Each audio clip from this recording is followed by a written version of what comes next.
Hundreds of people living on a South London housing estate are protesting outside their town hall this evening ahead of a meeting which will decide their future. Lambeth Council wants to demolish the estate in Tulse Hill and rebuild. Let's join our reporter Catherine Carpenter, who's got more on this for us. Catherine.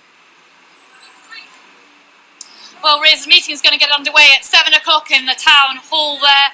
But as you can see, there are plenty of local residents who are very concerned about this. It's expected that the council will approve the demolition of Cressingham Gardens, which is just a short distance away from here in Tulse Hill. These residents here are strongly opposed to that. They say many of them will be forced out of the communities and homes that they have lived in for years, and they don't believe that their views have been taken into account. So why is the council so keen to do this? Well, it says it's got 20,000 people on its council house waiting list, and it wants to build 1,000 new council homes in the next 4 years. It's earmarked six estates on which to do that. Cressingham is one of them. So the plan is to demolish 306 homes that are currently on the estate and rebuild them with an extra 158. But many of the local residents say that their houses have been run down in the meantime to give the council an excuse to do this. The council says this is the most cost-effective way of giving them people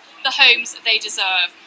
Well, earlier I spoke to the Cabinet Member for Housing and I asked him how he was going to convince people that they would be allowed back onto the estate and into homes that they wanted to live in.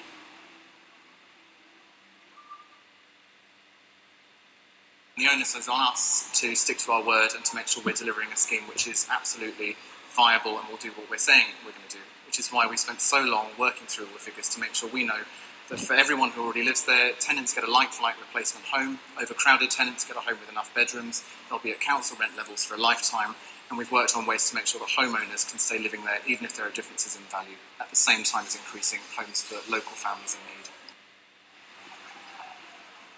Well, listening to that was Galinda. Galinda, why don't you believe the council when they tell you that you're going to get a better deal from this, a better home, and you're going to be able to move back into a much better estate? Firstly, the council's, not a single statement over the last 2.5 to 3 years has been true. They've lied the whole way through. And essentially, we know refurbishment is the cheapest option. So we've had independent experts come in and verify that.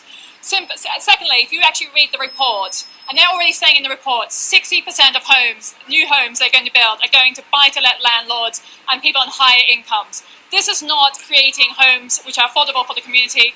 All that they're doing is basically demolishing the most affordable housing in this part of London, and what they're building on top is housing which is much more expensive. By our estimates, will be up to 50% more across the board, regardless of the tenure. Even council rents are going up. Okay, Galinda, thanks very much. Well, as well as this protest here, the protesters do have one more thing up their sleeve. They're currently applying to have a judicial review into all this. They'll find out whether that's successful in the next 6 months. Riz. From Brixton, Catherine, many thanks. Now, she's described by England women's manager as his mini Messi, the greatest player in men's football. After helping England win a World Cup bronze medal, Fran Kirby signed for Chelsea Ladies for a fee believed to be a record for the women's game, £60,000. Her new club is hoping to capitalise on the World Cup feel-good factor